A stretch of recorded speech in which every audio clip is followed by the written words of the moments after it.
The massive arena stretched across the floating station like a crystal dome under the stars. Inside, beings from 12 different worlds filled the seats that rose in perfect circles toward the ceiling.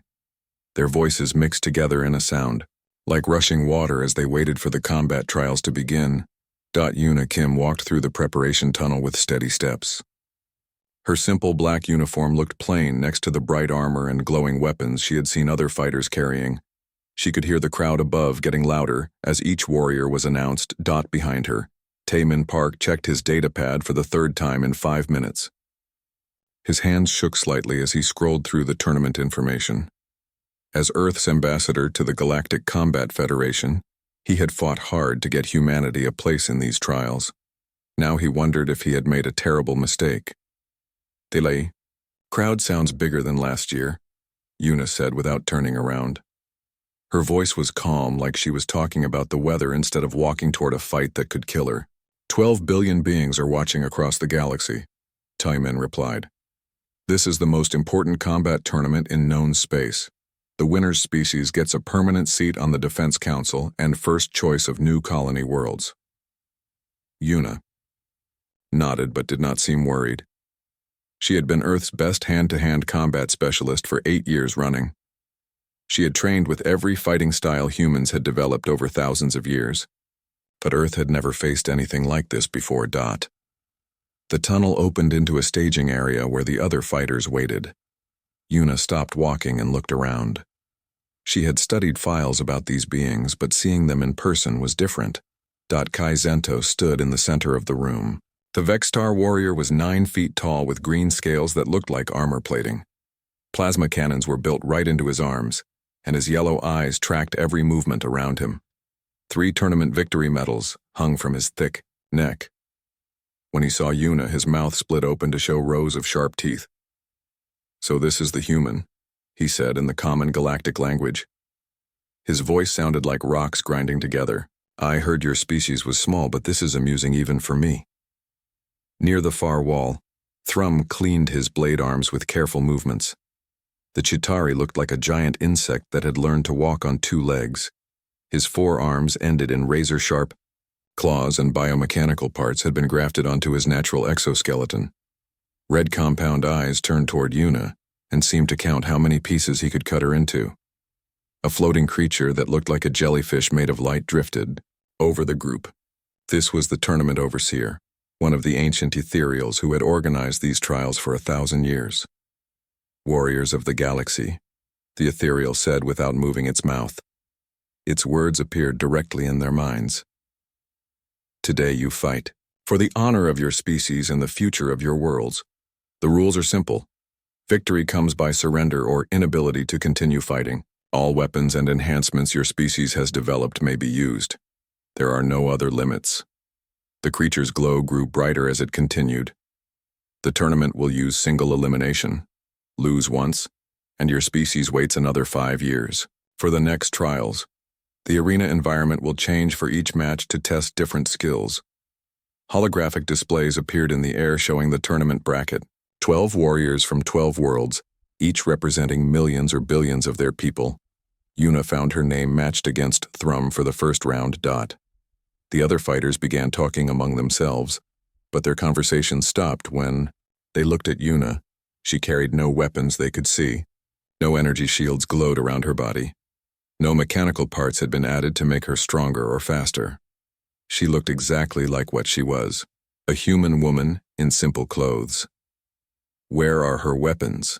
asked a Khajiit, its mechanical voice, clicking like a calculator. The robot-like being had replaced most of its original body with advanced technology. Targeting systems covered its head, and weapon ports dotted its arms and chest. "Perhaps humans fight with tools we cannot see," suggested a Zephyrian. The crystal creature's body rang like a bell when it moved, and energy fields danced around its sharp edges. Kai Zentos laughed, a sound like breaking glass. "I have studied human combat recordings. They use crude metal projectiles and explosive devices. Without their primitive tools, they are soft creatures with no natural defenses. This one probably thinks she is in some kind of honor ceremony." More laughter came from the other fighters.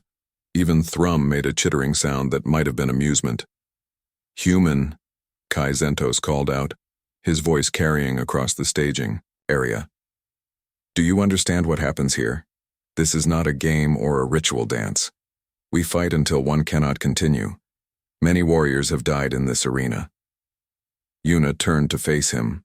She was less than half his height and looked like a child next to his massive form, but her dark eyes were steady as they met his yellow gaze. "I understand," she said simply. "Then where are your weapons? Your armor? Your enhancements?" Kai Zentos gestured with one plasma cannon arm. "Surely your species did not send you here with nothing." "I have everything I need," Yuna replied. This caused more laughter from the group. Several fighters began making bets about how quickly the first match would end. The general opinion was that Thrum would finish the fight in under 10 seconds. Tai-Min watched from the side of the room with growing concern. He had seen Yuna fight many times, but always against other humans. These beings were stronger, faster, and armed with technology that could level buildings. He began to wonder if Earth's leaders had been fools to think human martial arts could compete at this level. A chime sounded through the staging area, and the ethereal's glow brightened again. "First match begins in 10 minutes. Thrum of the Chitari Hive and Yuna Kim of Earth, prepare for combat." The crowd noise from above grew to a roar as the two fighters were announced. Most of the sound was laughter and jeering. The betting displays showed odds of 847 to 1 against the human warrior. Thrum stood and tested his blade arms, extending them to their full 3-foot length. The edges gleamed under the staging area lights, sharp enough to cut through steel. His compound eyes focused on Yuna with the patience of a predator. "Human," he said in his clicking voice. "Your courage in coming here deserves respect. I will make your defeat quick and without unnecessary pain." Yuna bowed slightly, a gesture from her Earth training that meant nothing to the alien warrior. When she straightened, her expression had not changed. She looked ready for whatever was coming. The arena floor began to shift and change above them as the environment prepared itself for the first battle. Soon, everyone in the galaxy would see what happened when human fighting met alien strength. Most expected it to be over very quickly. The preparation chambers beneath the arena buzzed with activity as each warrior made final preparations for battle. The rooms were built into the station's hull, with thick walls that could contain any weapon discharge or enhancement malfunction. Each species had been given a space that matched their environmental needs. In the Zephyrian chamber, the crystal being named Veltar stood in the center of a circle of charging stations. Energy flowed through cables into ports along its body, filling internal batteries that would power its defensive shields. The creature's body rang with musical notes as power levels reached maximum capacity. Its crystal skin began to glow with stored energy that could deflect projectiles or create force barriers. "Power levels at 98%, Veltar announced to its support team. "Energy shields will hold for 30 minutes of continuous combat. Projectile deflection systems are online." 3 chambers down, the mechanical warrior designated Cogiton 7 ran diagnostic checks on its weapon systems. Red light swept across its metal body as internal computers tested each component. Plasma rifles extended from arm ports, rotated, then retracted. Missile launchers in its shoulders opened and closed with precise mechanical movements. "All weapon systems operational," the robot announced in its electronic voice. "Target acquisition software updated with human movement patterns. Estimated time to eliminate target, 4.7 seconds. The nebular fighter Wisp floated in a chamber filled with toxic gases that would kill most other species instantly. Its cloud-like body absorbed the poisonous vapors, storing them in specialized organs for release during combat. The creature could create acid fog that dissolved metal or knockout gas that stopped nervous systems. But it was the conversation in Kai Zentos's chamber that would have interested Tai-Min Park the most. The Vextar champion stood before a holographic display that showed footage of human military conflicts from Earth's history. "Primitive and wasteful," Kai Zentos said to his trainer, a smaller Vextar named Gorth. "Look how they fight with crude, metal projectiles. No energy weapons, no plasma cannons, no particle beams, just simple bullets and explosives. The hologram showed human soldiers in Earth's wars, moving carefully between cover positions and coordinating attacks. To Kai Zentos, it looked chaotic and inefficient compared to Vextar battle tactics. Their armor is weak metal and fabric, Gorth observed. A single plasma blast would cut through a dozen of their warriors. How did such a fragile species survive to reach space travel? They fight in groups and use ambush tactics, Kai Zentos replied. Coward methods that avoid direct confrontation. Notice how they rarely engage in single combat. They prefer to attack from hiding or with superior numbers.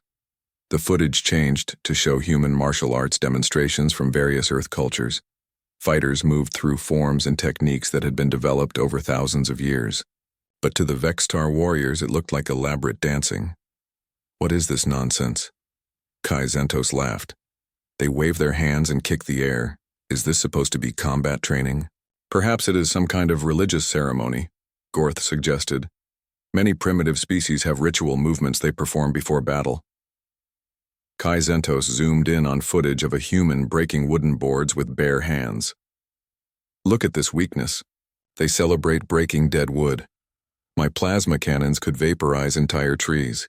Their strongest fighters celebrate accomplishing what our weakest child could do with a basic energy weapon. In another section of the recording, humans practiced grappling techniques, throwing each other to mats and applying holds that forced submission. The Vextar warriors watched with growing amusement. They grab each other and roll around on the ground, Kai Zentos said with disgust. Where is the honor in that? Where is the skill? A warrior should stand and face his enemy with powerful weapons, not crawl around like an insect. Will you even bother to study the female's movement patterns? Gorth asked. Kai Zentos waved a clawed hand dismissively. What movement patterns? She has no weapons to track, no armor to analyze, no enhancements to counter. When we fight, I will simply stand at maximum range and fire plasma bursts until she falls. The match will be over before she can take 10 steps toward me. Meanwhile, 3 levels down in the media center, galactic news reporters prepared their coverage of the tournament. The most popular sports broadcaster in known space, a floating creature called Nexus Prime, reviewed the fighter profiles with its production team. The human entry is clearly the comedy relief for this tournament, Nexus Prime transmitted to its assistants. Look at these statistics. No cybernetic enhancements, no genetic modifications, no advanced weaponry. She registers as completely baseline for her species. The creature's tentacles gestured at holographic displays showing each fighter's capabilities. Every other warrior had enhancement ratings that filled multiple screens. Yuna Kim's profile showed mostly zeros and question marks. Our audience loves an underdog story, one assistant suggested. Perhaps we should focus on her courage in facing impossible odds. Courage or stupidity, Nexus Prime replied. I have covered these tournaments for 60 years. I have never seen such a mismatch. The Chitauri warrior will finish this before most viewers can focus their eyes on their screens. In the betting halls of the station, odds makers struggled to create meaningful numbers for the human fighter. No one wanted to bet on her survival, let alone her victory. The final odds settled at 847 to 1 against the worst in tournament history. We should probably prepare medical teams, one bookie told another. This might get ugly quickly. Back in the preparation chambers, Yuna Kim sat quietly on a simple bench in her assigned room. She had changed into a clean black uniform that looked identical to the one she wore during training on Earth. No weapons hung from her belt. No armor plates covered her vital areas. No energy fields glowed around her small frame. She moved through a series of stretches that would have looked familiar to any human martial artist. Each movement was slow and controlled, designed to prepare muscles and joints for combat. To an observer from another species, it would have looked like gentle exercise or meditation. Tae-Min Park watched through the chamber's observation window with growing anxiety. He could hear laughter and joking from the other preparation rooms. Several times, alien support teams had stopped to stare through Yuna's window, pointing and making what were clearly dismissive comments. Are you sure about this? He asked through the chamber's communication system. Yuna looked up from her stretching routine. Her breathing was calm and steady, like an athlete preparing for routine training rather than mortal combat. "I have studied the footage of Chitauri anatomy," she said simply. "Their exoskeletons are strong, but they have the same structural weaknesses as Earth insects. Enhanced size creates new pressure points, not stronger ones." "But his blade arms can cut through steel," Taman protested. "His reflexes are supposed to be twice as fast as a human's." "Fast reflexes only help if you are moving in the right direction," Yuna replied. She stood and began a series of balance exercises that emphasized control over speed. Outside in the corridor, a group of alien warriors walked past on their way to observe the arena setup. Their conversation carried clearly through the chamber walls. "I hear the human brought no weapons at all," one said. "Perhaps she plans to surrender immediately," another suggested. "It would be the smart choice." "No honor in that," a third voice added. "Better to fall quickly with courage than to quit without trying." Their laughter faded as they continued down the corridor, leaving Taman alone with his doubts and Yuna with her quiet preparations. Above them, the arena floor shifted and changed as the environment generators prepared the battlefield for the first match.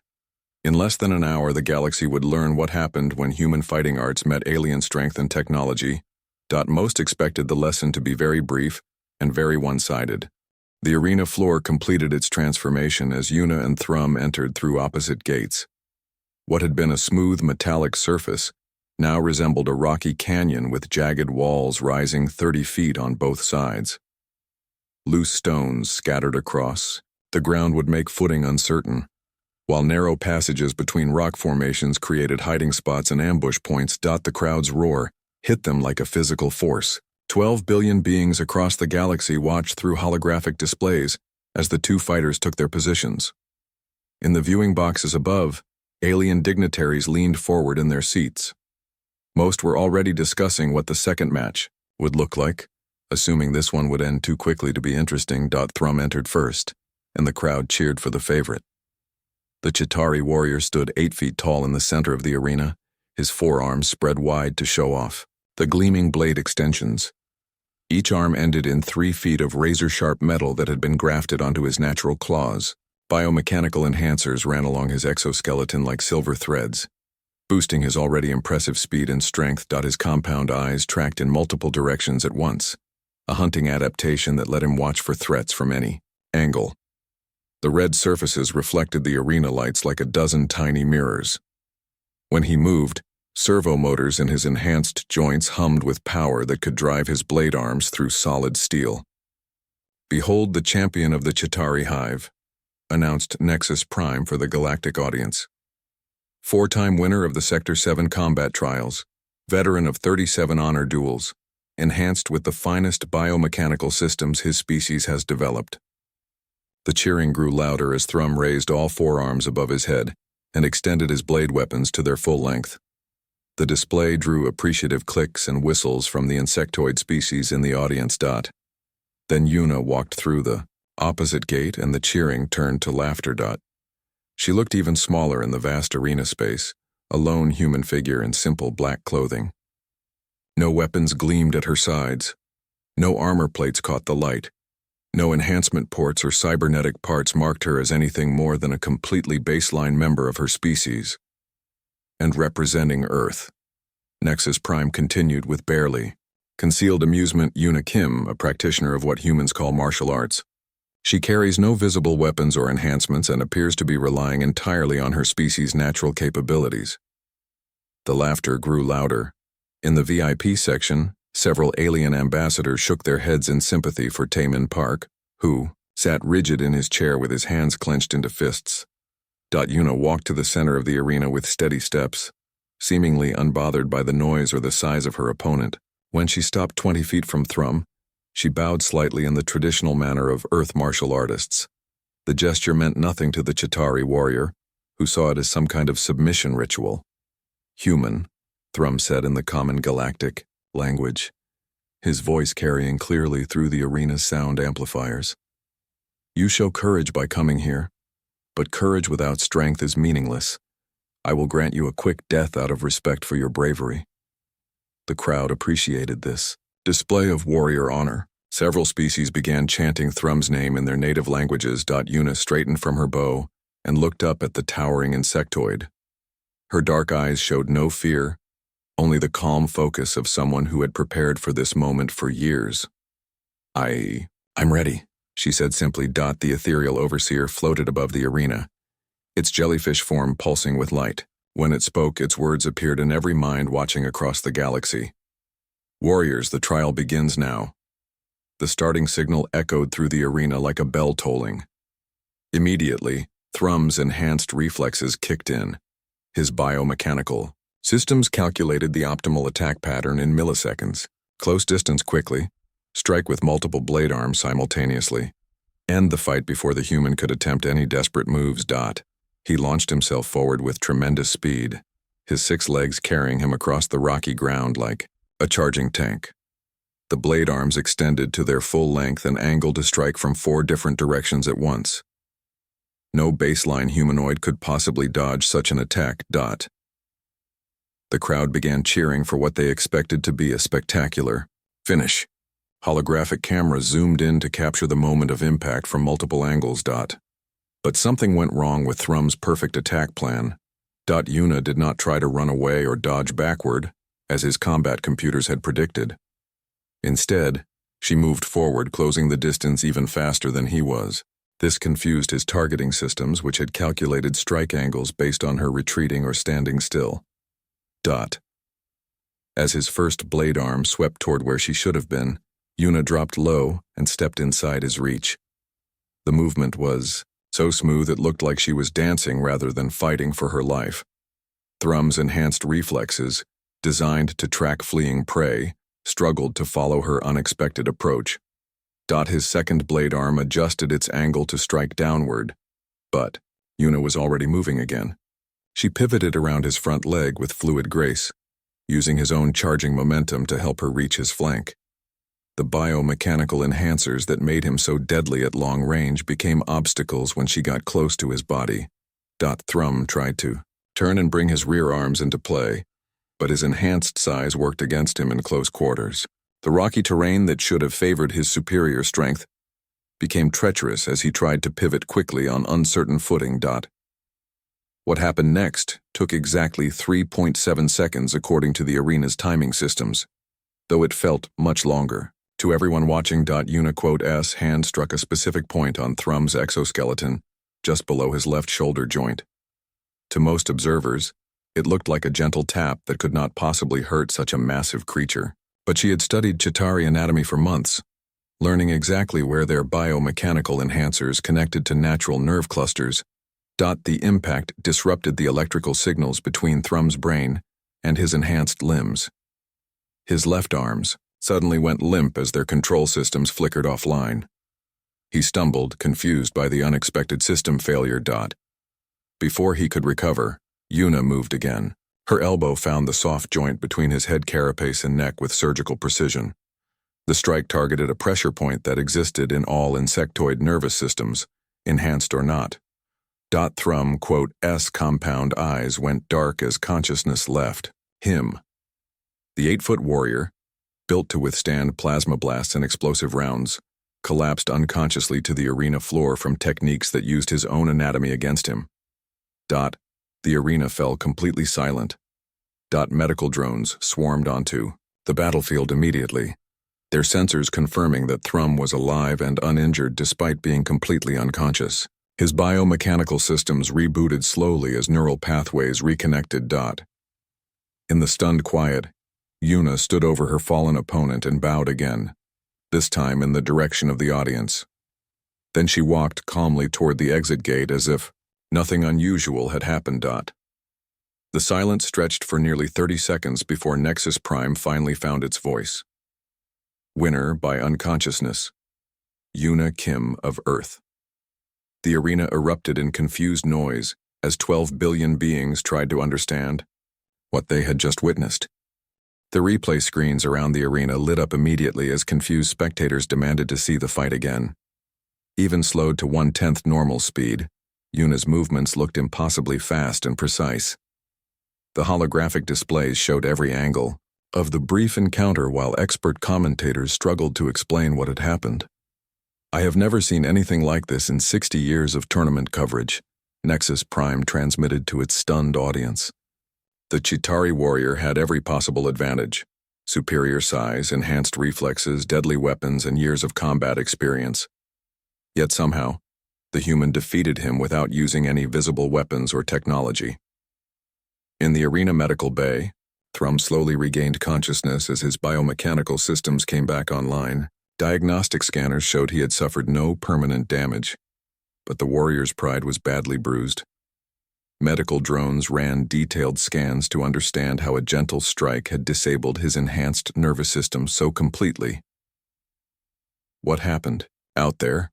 the chief medical officer asked. The ethereal's mental voice carried genuine curiosity rather than mockery.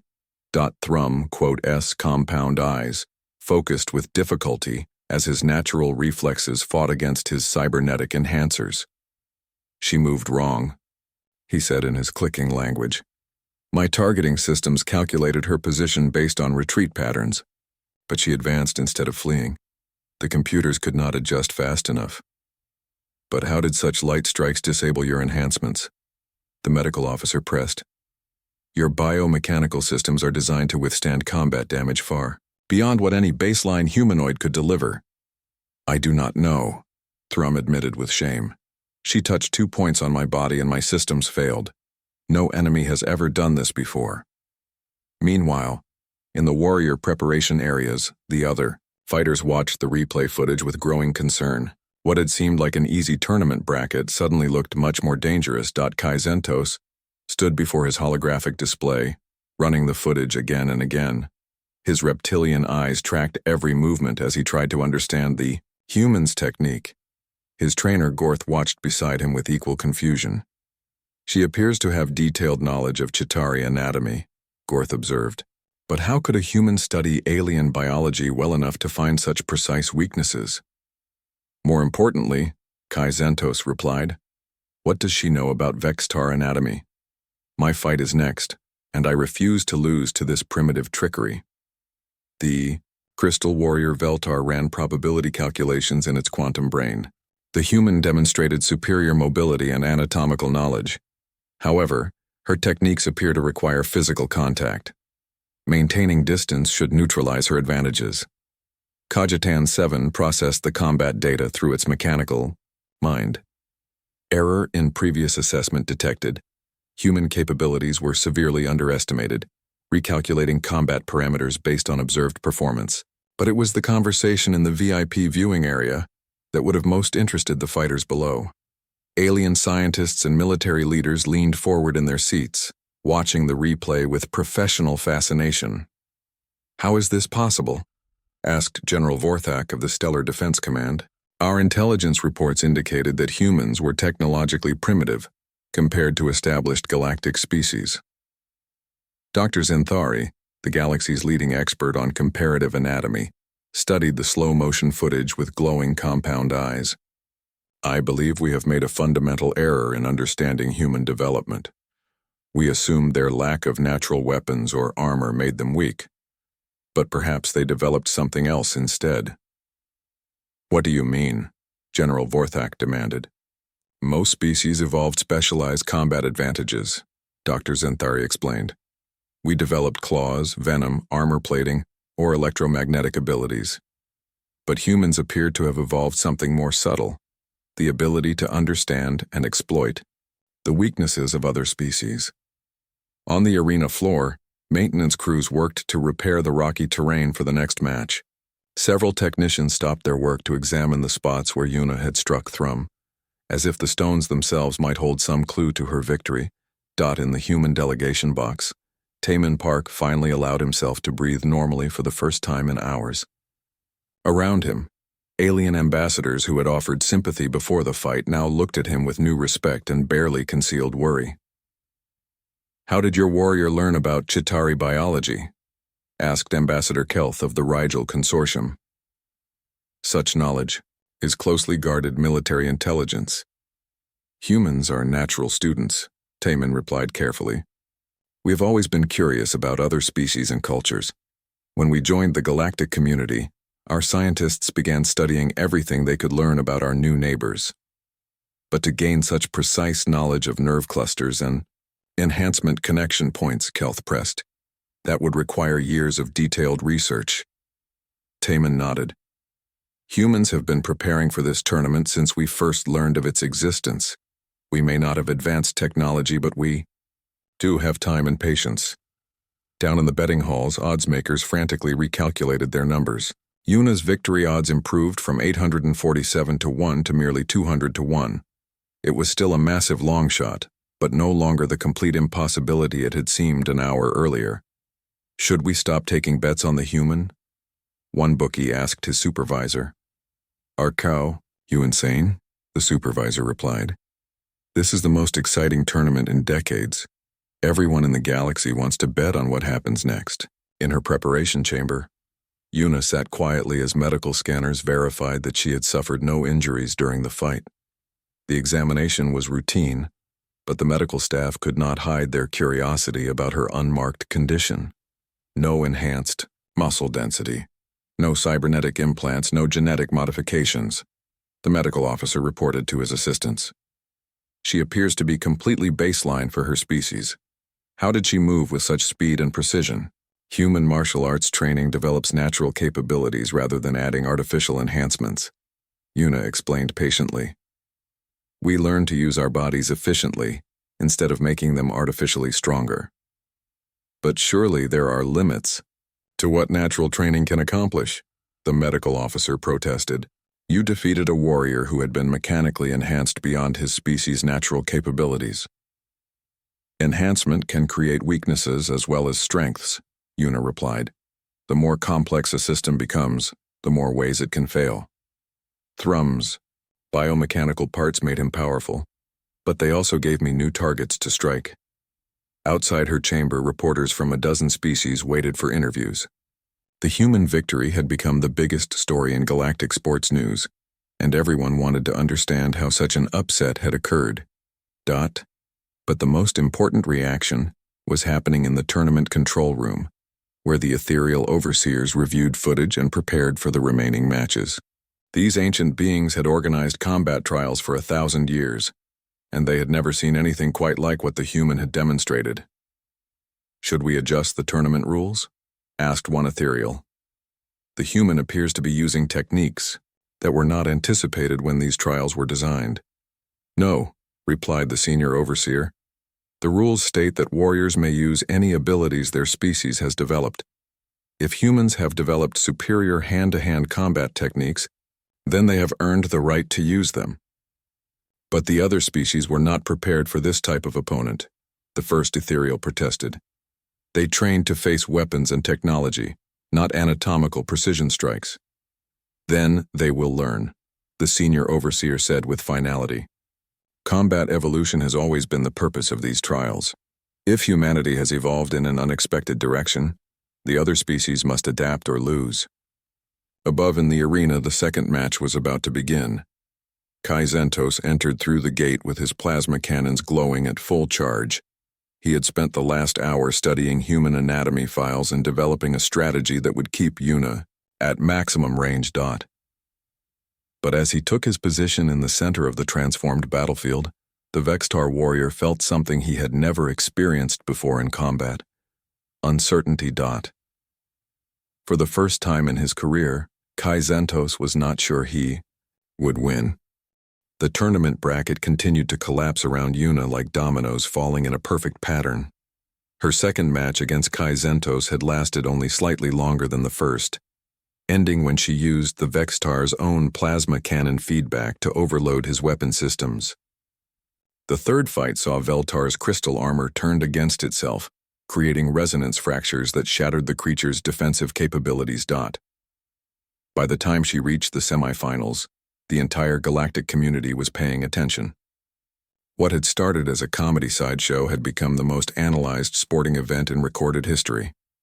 Xenobiologists, military strategists, and combat analysts studied every second of footage, trying to understand how human fighting techniques worked. Dr. Huan Li stood before a packed auditorium in the station's scientific conference center. As Earth's leading expert on comparative alien biology, he had been invited to explain the human approach to combat. Representatives from 47 species filled the seats, their various forms creating a rainbow of colors and shapes under the bright lights. The fundamental misunderstanding, Dr. Lee began, is that most species view combat as a contest of superior technology or enhanced physical capabilities. You have spent millions of years evolving specialized weapons, claws, venom, armor plating, energy projection abilities. Then you enhance these natural gifts with cybernetics and genetic modification. A cogitant in the front row raised its mechanical hand. This approach has proven successful for thousands of years. Why would it be considered flawed? It is not flawed, Dr. Lee replied. But it is specialized. Each enhancement makes you more effective against certain types of opponents while creating new vulnerabilities against others. Humans developed differently because we had no natural weapons to enhance. The audience murmured among themselves as this concept sank in. Species that had dominated their homeworlds through superior physical abilities had never considered that weakness might become strength. Instead of developing claws, we learned to make tools, Dr. Lee continued. Instead of growing armor, we learned to avoid attacks.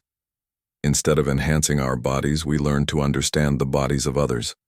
What you call martial arts, we call survival science.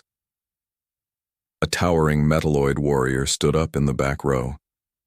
But surely there are limits to what unenhanced biology can accomplish. Our armor plating can withstand plasma cannon strikes. How can soft human hands penetrate such defenses? Dr. Lee activated a holographic display that showed the internal structure of various alien species. Your armor plating is indeed impressive against energy weapons and projectiles, but it requires connection points to your nervous system for mobility.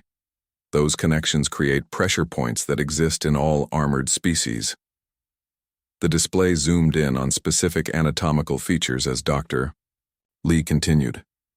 Human martial arts developed over thousands of years specifically to find these weak points. Every joint, every nerve cluster, every connection between enhanced parts and natural biology becomes a potential target for someone who understands anatomy. The revelation rippled through the scientific community like a shockwave. Military leaders began ordering emergency reviews of their warriors' enhancement procedures. What had been considered invulnerable defenses suddenly looked like tactical vulnerabilities. Meanwhile, in the arena medical facilities, a different kind of revelation was taking place. Dr. Senth, the tournament's chief medical officer, was conducting detailed examinations of Yuna's previous opponents. All had recovered completely from their defeats, but the methods used to defeat them were revolutionizing medical understanding. The human strikes targeted specific neural pathways with surgical precision, Dr. Senth explained to his medical team. She demonstrated knowledge of alien nervous systems that exceeds what most of our own doctors understand about their own species. Thrum, now fully recovered, served as a willing subject for the medical analysis. She knew exactly where my biomechanical enhancers connected to my natural nerve clusters, he admitted. The strike disrupted those connections without causing permanent damage. It was like she had blueprints of my internal systems. But how is such precision possible without advanced scanning equipment? Asked Dr. Senth. Our medical scanners require sophisticated technology to map nerve pathways with such accuracy. Human senses are more developed than most species realize, Thrum replied. During our brief contact, I felt her reading the structure of my exoskeleton through touch alone. She could feel the vibrations of my internal systems and identify weak points by their resonance patterns. This information sent another shockwave through the galactic medical community. Human sensory capabilities had been dismissed as primitive compared to species with advanced visual, auditory, or electromagnetic sensing abilities. But no one had considered that human touch sensitivity might surpass everyone else's. In the warrior preparation areas, the remaining fighters struggled with a completely new type of opponent analysis. Traditional combat preparation focused on weapons, armor, and enhancement capabilities. But how do you prepare to fight someone who turns your own strengths into weaknesses? Nexus Prime's sports commentary reflected the growing confusion among spectators. In my 60 years of tournament coverage, I have never seen combat techniques like these. The human appears to be fighting a completely different war than her opponents. The betting markets had gone completely insane. Yuna's odds changed hourly, as analysts tried to calculate probabilities for matches unlike anything in recorded history. Traditional combat modeling programs crashed when trying to process her fighting style, because she used techniques that did not exist in any military database. But the most significant development was happening in the diplomatic areas of the station. Earth's status in the galactic community was changing rapidly as species began to understand what human martial arts actually represented. Ambassador Kelth of the Rigel Consortium approached Taman Park with an expression of newfound respect.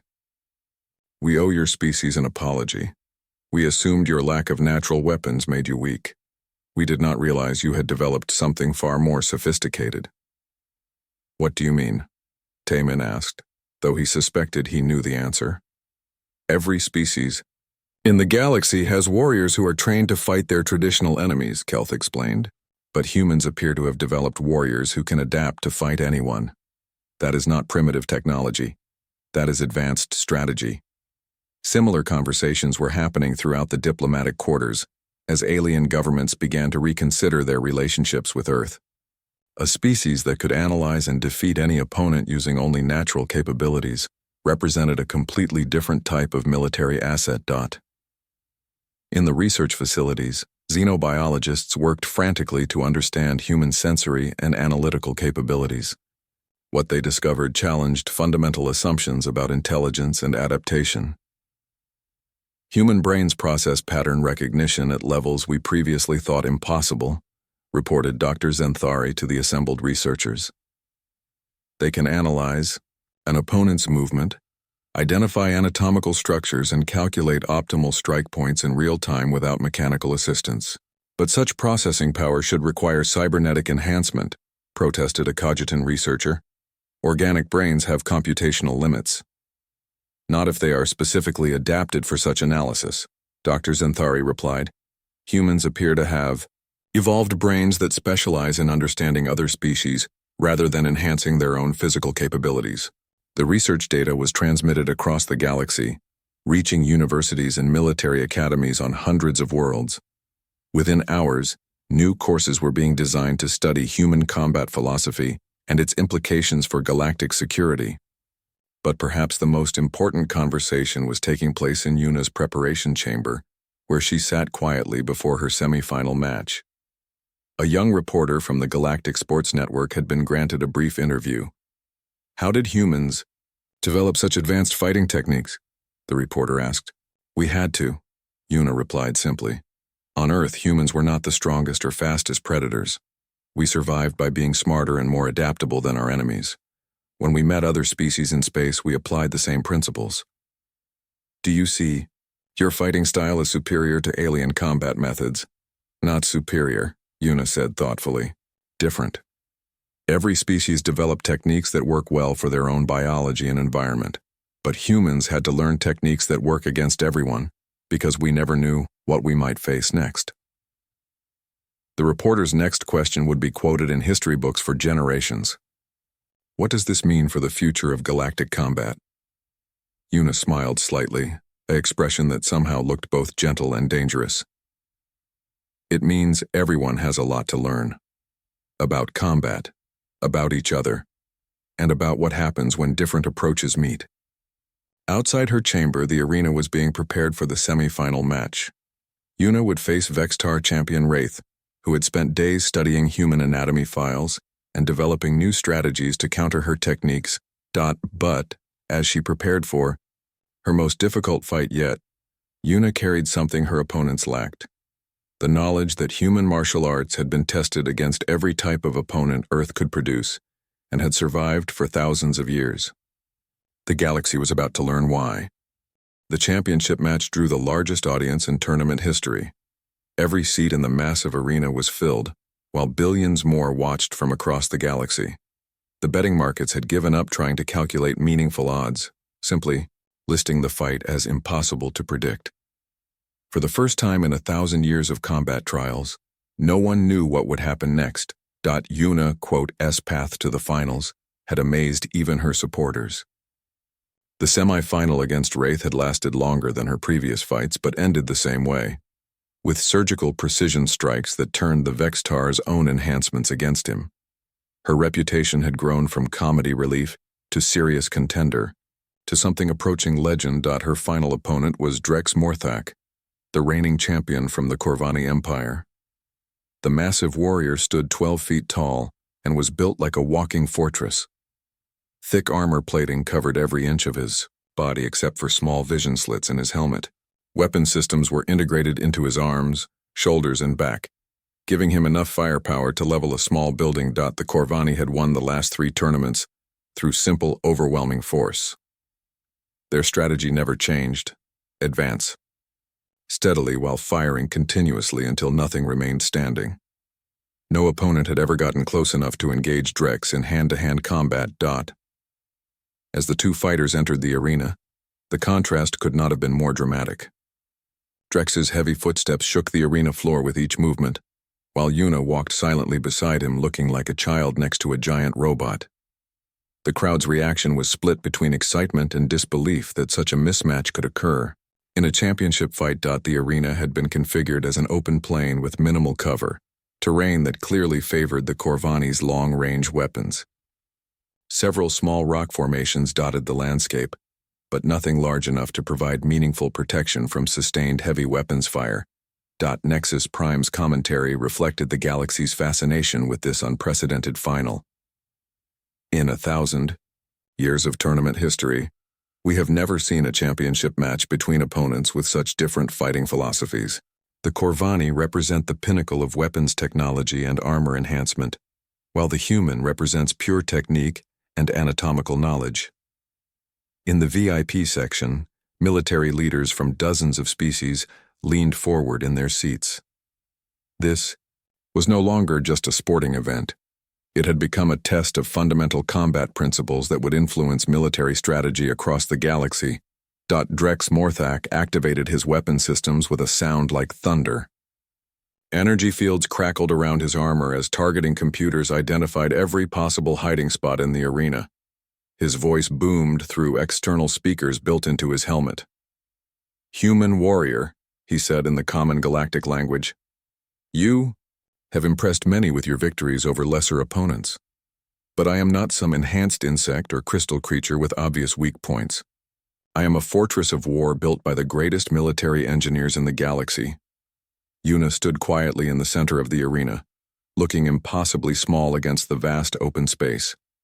Her simple black uniform provided no protection against the weapons now aimed at her, but her dark eyes showed the same calm focus that had carried her through every previous fight. "I understand," she said simply. The ethereal overseer's mental voice reached every mind in the arena and across the galaxy. "Warriors, the final trial begins."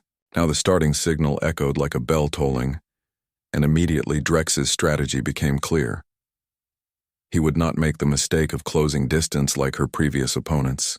Instead, he planted his feet in a stable firing position and opened fire with every weapon system at once. The arena filled with light as plasma beams, energy bolts, and projectile streams poured toward Yuna's position. The combined firepower could have destroyed a spacecraft, and it all focused on the small area where she had been standing.